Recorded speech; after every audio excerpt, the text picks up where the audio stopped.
এখনো রাতে মেঘের শব্দ শুনলে ভয়ে কেঁপে উঠছে মাইলস্টোনের শিক্ষার্থীরা। অনেকেই ফিরতে চায় না এ ক্যাম্পাসে। তাদের কাউন্সেলিং করছে স্কুল ও বিমান বাহিনী। এদিকে শিক্ষার্থীদের জীবন বাঁচাতে নিজের জীবন বিসর্জন দেয়া শিক্ষিকা মাহরিন চৌধুরীর পরিবারকে সমবেদনা জানাতে যান বিএনপি সিনিয়র যুগ্ম মহাসচিব Ruhul Kabir Rizvi.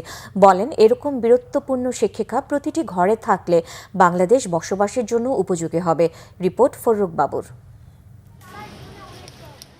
Milestone school and কলেজের ভবনে বিমান বাহিনীর যুদ্ধবিমান বিধ্বস্তের 10 দিন পরেও ভয়াবহ ট্র্যাজেডিতে এখনও আতঙ্কিত মানুষ। ট্রমা কাটাতে শিক্ষার্থী ও অভিভাবকদের কাউন্সেলিং দিচ্ছে স্কুল ও বিমান বাহিনী।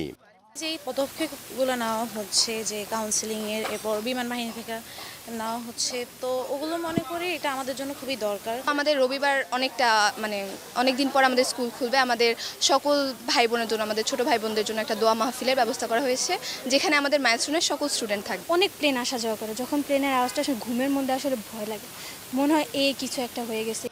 অনেক অভিভাবকরা বলছেন, মানসিকভাবে এতটাই ভেঙে পড়েছে তাদের সন্তানেরা আর আসতেই চাচ্ছেন না এই প্রতিষ্ঠানে।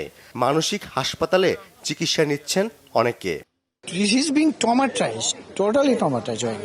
যদি মানসিকতায় ওরকম ভাবে ঠিক করতে পারি নাই, তাও আর কি শ্রেণী কার্যক্রম চালায় যেতে হবে।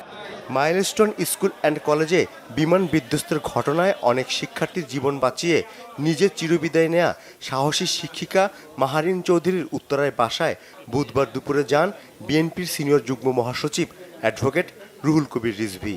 বলেন, এমন গুণাবলী সম্পন্ন মানুষ থাকলে দেশে জাতিগত বিদ্বেষ থাকতো না, সমাজ থেকে অনেক অসঙ্গতি উঠে যেত।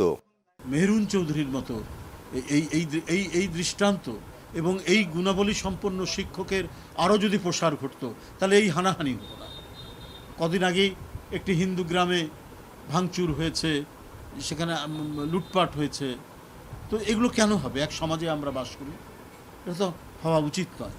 কিন্তু আমরা সমাজে যদি এই ধরনের শিক্ষক যারা রয়েছে এবং তাদের এই যে অবদান, এগুলো আমরা কখনোই খেয়াল করিনি, এগুলো আমরা কখনোই জানতে পারিনি। আর এই সমস্ত মানুষরা নিজেদের কর্মকাণ্ডকে কখনো প্রচার দেন না, তারা আত্মপ্রচার বিমুখ, নীরবে নিভৃতে তার উপর যে অর্পিত দায়িত্ব সেটা পালন করে গেছেন।